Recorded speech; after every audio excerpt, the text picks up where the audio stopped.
I'm in the basement. Let's go. 20! My hair was red.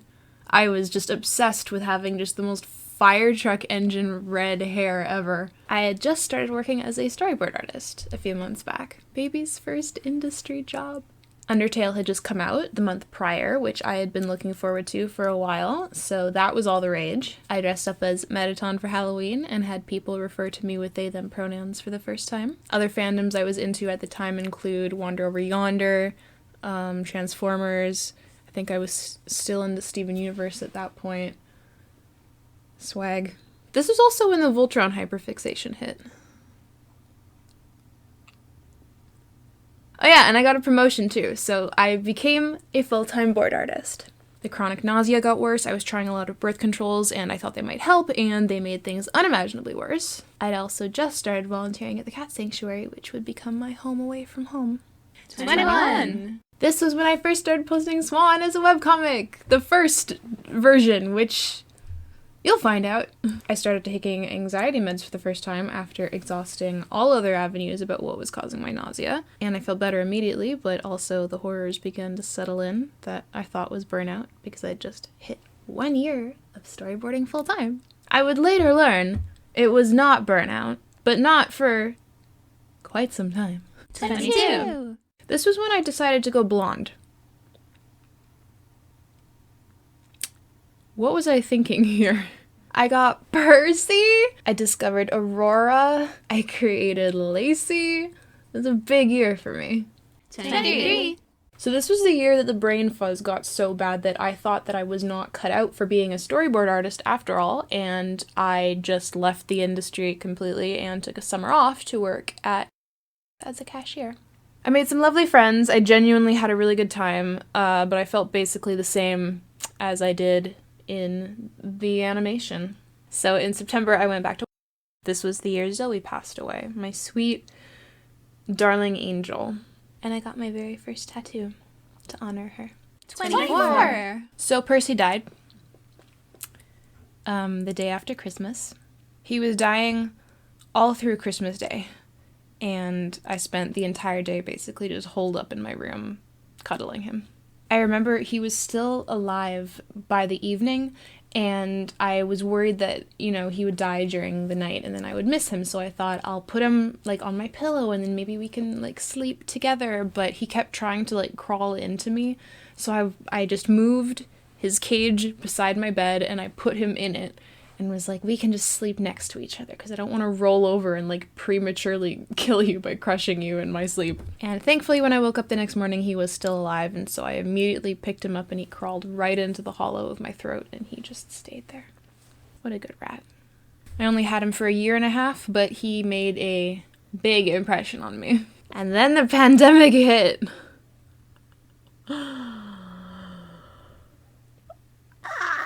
I had my first official friend breakup. I worked from home for the first time. I met my mortal enemy. Her name is Mrs. Teradici. I gave up on Swan here too, or rather, I realized that this was when I realized I was struggling massively with where the plot was, and I realized that I could not focus on it. This is something I can't do right now. So I shelved it and started working on something else. I raised some kittens. My babies. This was the year that I tried going off the meds. I had a glorious 5 months where I wrote the entire script for my webcomic, The Backmaker, in 3 months, and I thought everything was great. 25! The nausea came back. It came back after 5 months of being off them. Only around my period, though, notably. So I went back on them, and that's when the brain fog came back, and I kind of realized, oh, so this is how it has to be, huh? This is when I demoted myself back to revisions and stopped storyboarding full time. I just, I couldn't do it. Those meds were not good for me. This was the year I think I got Clip Studio paint. I also went green for a bit. My hair, yeah. That was fun. 26? And then I went back to my regular hair because this was when I decided I could not be bothered to be paying this much money to do my hair if I was not leaving my house. And then I got tired of waiting for everything to grow out, and I bleached it again. But I did it myself for the first time after being so nervous. And it somehow came out feeling so much healthier than the salon ever made it feel. So I have never gone back. I repainted my room. I decided to go with a nautical theme, which I slightly regretted because as much as I love like this shade of blue, this is like my favorite shade of blue and one of my favorite colors in general, it's not me. You know what I mean? Like it's one of those colors that I love to look at, but it's not me. So this can't be in my room. It would be in my room for quite a while though. I'm being too harsh on it. I really do like that color. I worked on Sonica Prime this year. Very fun. This was the year that I decided to try and get rid of the period nausea so I could try going off of Cipralex again. The summer of Oralissa. I also started officially posting the Backmaker. My horror baby. Oh my lord. Alright. Halfway through November, I weaned myself off of Cipralex. It took a couple months for it to fully leave my system. I was dysregulated as hell. I was crying over everything. It was crazy. 2 things happened because of this. 1, I developed overactive bladder, which is apparently a thing that can happen when you go off of medication like that. And when I tell you, I have never felt passively suicidal until I experienced this. I've spent so much time trying to fix it, and I'm like maybe halfway there. This is just my life now. And number 2, all the brain fog left me.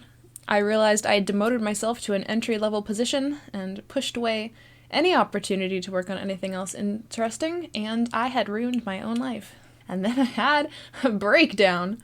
It was awesome! It lasted a full week. Oh, I've never felt lower in my entire life as I did in that week of January. Because I was not on meds anymore, I was feeling everything.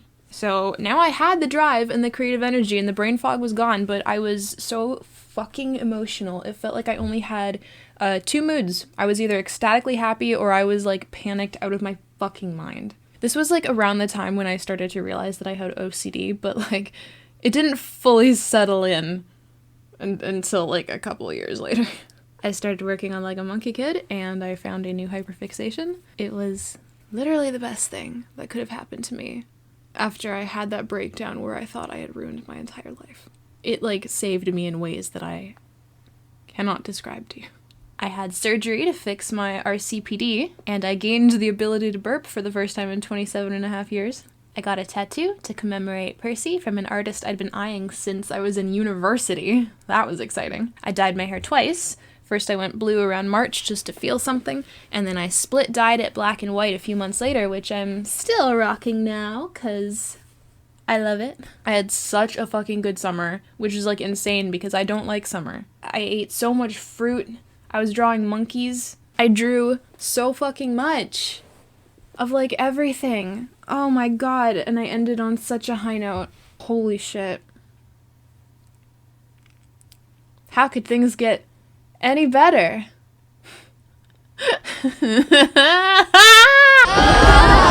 Horrible. Utter fucking chaos and ruin. I started off year 28 with some horrible news that I think genuinely had me in shock for about a week, because I do not remember a single thing from that time. Her name was Lola. She was a showgirl. But that was 30 years ago, and they used to have a show. Now it's a disco, but not for Lola. Not being on meds was like really upping every single emotion that I was experiencing, and it was really rough. I was not feeling great. I wasn't feeling as bad as I was at the beginning of the year, because at this point I had kind of like learned that things would get better. It really felt like I had started to build myself back up against all odds, and then like had the house of cards pulled out from right under me. I was unemployed for most of being 28. The industry was, and still is, honestly, in horrible shape. The one good thing that happened, well, there was more good things, but the coolest thing that happened when I was 28 was I met David Breen. I'm so scared. I'm scared to be excited. Why am I scared? I'm like stressed eating a banana because I haven't eaten dinner. We had a beautiful little chat. Why am I crying? And then I made an entire writing portfolio, which included a pitch packet for Swan. Like, the revamped Swan. You know that project that I shelved in 2020? I figured it out. It's perfect now.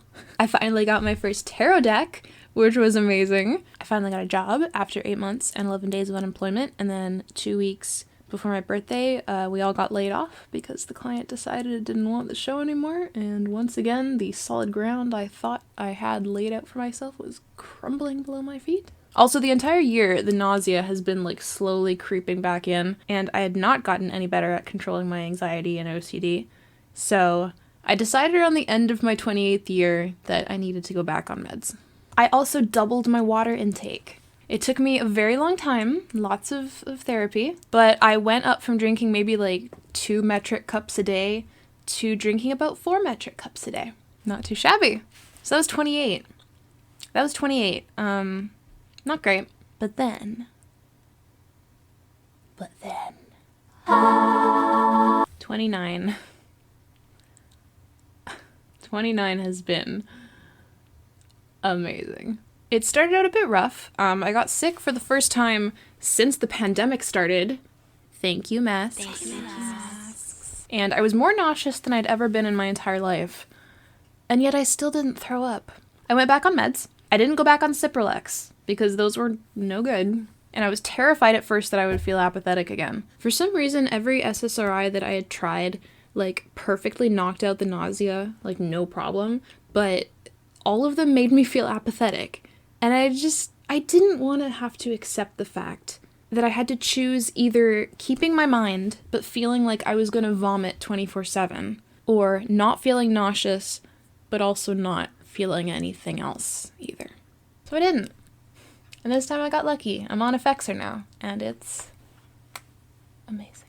Also, I want to shout out The Substance, because I think watching it, like, around the time I started these good meds was, like, really helpful. Suddenly, I was finding it, like, easier to help myself, and using that movie as a metaphor was very nice. My mom also got me Raincoat Pusheen, which I have been longing for an entire decade, and it's one of my favorite things that I own. I should go get her.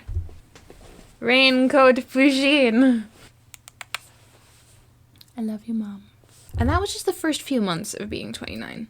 That was like the end of 2024. Now we're in 2025. I decided that 2025 was going to be, what did I call it? The year of doing things I've always wanted to do, or maybe a better title is doing things I should have done ages ago but didn't because my mental health was not great. So, during being 29, I also just realized I'm not wearing the earrings I wanted to wear, so let me do that. I'm like almost half an hour into this video, and I didn't realize I hadn't been wearing them. Look at these. I've wanted these for quite a while now. My mom always gets me the best Christmas presents. Should I read out the list? I cut off an incredibly toxic, horrible person who used to be one of my oldest friends and has been steadily making me and our other mutual friends miserable for the past few years. I got my tonsils taken out. Piece of cake. I planned my dream vacation all by myself and then started it. I'm posting this after I already got home because of internet safety. I took a road trip to hang out with my besties. I finally escaped revisionist hell, and I got a really fun job on a really fun show with some really fun people, which is now over because this is the animation industry, and it was only a 3-month contract, and I'm now job hunting again, but never mind that. I bought a Tamagotchi Music Star, which is something I've been coveting since I was 13, and 2025 wasn't even over at that point. Like, I still did a bunch more stuff in the next almost 3 months, but I'm 30 now. And this is a video about my 20s, so I can't talk about any of it. Wow. We are done with that. I have checked so many things off of my goals list, whatever, for this year. And I already know what my next ones are. Move out. That's the big one. I have to secure a new contract first, probably, because there is no way I'm going to get a place in this city when I'm unemployed. But with the way that the animation industry continues to be, who knows when that's going to be. I moved out of my old bedroom into the basement a few weeks ago, so I could have some more space and a change of pace, and it has been immensely good. My mental health has never been better. My mental health is amazing right now. It's so good. As much as I love my old bedroom, I've been in that room for almost the entire time I've lived in this house. So like over 20 years, and it was really starting to feel like a monument of like how much I've grown out of myself. And I really like it down here. Like, it feels like my own little pocket dimension. And I wouldn't mind if I had to live in this little room for many, many more months. But I think it's time to have my own space and exercise a little more independence. So I hope I get lucky with that. Easier, low effort one is I'm gonna grow my hair out. I'm gonna give it a try. I recently discovered that my hair only grows like 3 inches a year, so it might take a while. But the time will pass anyway, so, you know, now's the time to try. I also feel like over my vacation, it like grew faster because my roots were already long enough to drive me crazy by like 2 months instead of 4. But I don't know. It might just be because my bangs are so short now. I want to do like a mullet. Like, you know how it kind of looks like I have a mullet if I like do this? I want it to be real. This is too short. We're gonna grow that out. I'm finally gonna get a nice recording setup. I could never justify spending so much money on what was basically just like a hobby, but making videos and music is like so like calming and just like not stressful. It's just like so nice to have a hobby that I don't have to like monetize, and it's just like easy and fun. And I'm still feeling really immeasurably bummed out that I don't have like a good setup for this after like a million years. So now's the time. I love making little video diaries and vlogs. It's so much fun. It's like so soothing. I want more. Related to that, I'm hopefully going to finish producing the song that I've been slowly working on since 2023 that has kind of been the anthem for my past few years. Because it's one of my favorite things that I've ever written, and I want everyone to hear it. I'm going to learn how to drive. I think it's time. I'm not going to get a car. I don't really care about like having a car. I do truly love the public transit system here, and I don't really go many places anyway. But I didn't get to see everything I wanted to when I was on Skye because the public transit system there was terrible, and there's no way I'm going back there without a license and a car. I went to all the places I could feasibly go without one, but there's just so many places the bus doesn't go. The bus doesn't even go where the bus does go. Amazing that that's what the tipping point is for me, but I mean, it'll be a good skill to have. And last but not least, number 6, art-wise, I'm going to start on the animatic for Swan's Pilot. I wrote the script back in the summer of 2024 as part of the writing portfolio I made when I met David Breen, and I still think it's pretty solid, so it's time. It's time. I was originally considering redoing the Cher Waileru animatic that I did for graduation that somehow has gained 250,000 views on YouTube since then, and still occasionally receives the odd comment asking when I'm going to finish it. Because I also wrote an entire episode based on that scene, placed in the new canon of Swan, with Bren included. But that's a scene from Act 3, and I think the pilot would altogether be a better thing to pitch for a show rather than like a highly specific episode 3/4 of the way through the story. So I am massively excited for 2026. Like, you guys don't even know how excited I am for 2026. I feel like the past 3 years I've been in a liminal space. Like, ever since stopping Cipralex, basically, I've been in a liminal space. I did not feel stable in like any way. I had to relearn a lot of things and speedrun others and basically just play catch up for not only my younger self, but the version of me that I am now. And I grew so much during 2025, like exponentially. And I realized at some point during my vacation that I was not in the liminal space anymore. I feel different. I feel a lot bolder. I feel more capable. And I don't feel held down. I feel like I've learned how to uproot myself, and I feel like I've realized just how durable I am. Stoic, durable, resilient. I'm very resilient, and I hadn't realized how resilient I was until this year. My whole life, I have been so sensitive and struggled with change and social anxiety and just like being a person, but I genuinely feel like none of that exists to me anymore. I feel so good right now. I just feel so good, and I want to do everything. I want to do everything. So here's to my 30s. Yeah. You gonna come with me into my 30s, Raincoat Pusheen? You're dressed for the rainy winter weather. I love being alive. I love